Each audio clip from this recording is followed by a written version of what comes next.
why are you still fighting the struggle to have independence for Biafra?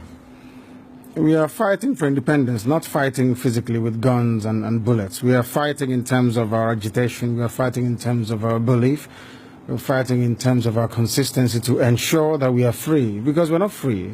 As a free people, we can afford to make life better for our people. Right now, we can't do that because of how Nigeria is structured and because of the very flawed foundations upon which Nigeria rests.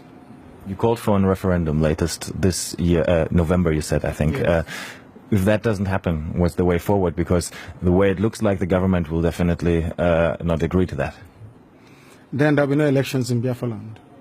No more elections here. They can put whoever they like in office. They can do whatever they like with their political positions. We will not engage in any political process. You said it's a peaceful struggle, but Yes.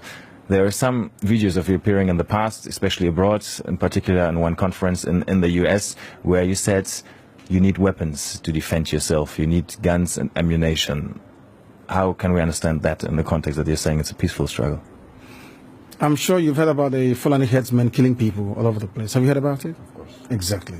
So how do you intend to defend yourself against Fulani headsmen without guns and bullets?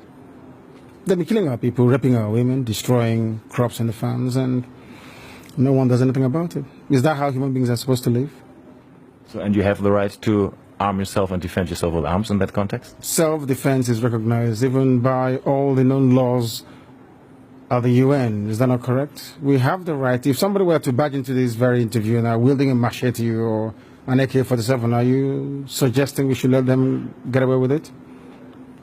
You were detained for almost 2 years, from 2015 on, and actually there was no trial. No trial ever happened, and despite several court rulings that said you were supposed to be released, you were not released. Yes.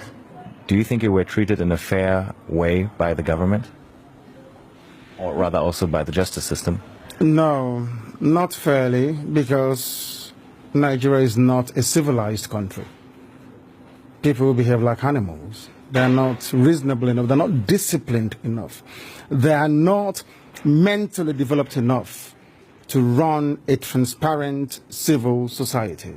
For them, they have a feudal mindset where you have the ruling class and, a multitude of poverty-stricken people who never utters any word in rebellion or to even ask questions about their plight. That is one thing we are determined to challenge. Don't you think you insult a lot of Nigerians with that?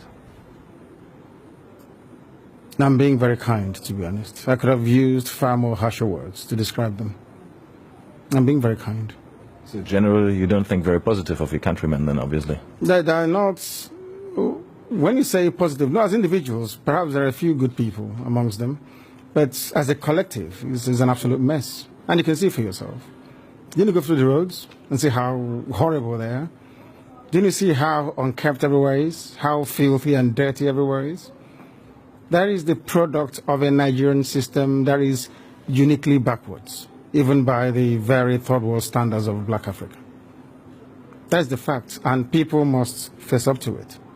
Well, I traveled in the north quite extensively, and I went to very remote areas sometimes where you would still find Igbo people living there, peaceful together with communities in the north. Don't you sometimes think that you might endanger their peaceful coexistence with the communities there, that they might get into trouble with that?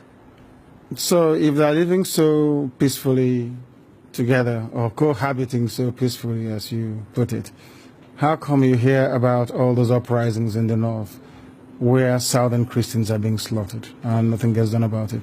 Are you telling me that that is normal? People are in the north out of a dire need, necessity more or less, to try and survive. Because here, the entire production process has been emasculated by people and policies that are geared towards ensuring that our people exist in perpetual state of poverty. And that is unacceptable to us. What we're asking the world to recognize is that we want to live in peace, not in pieces. We want to live in peace, just to allow us to be.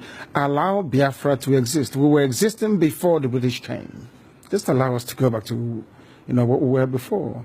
No African came to Europe to create countries. So for somebody to just come in here and say, you, from today, your name is Nigeria, is simply laughable.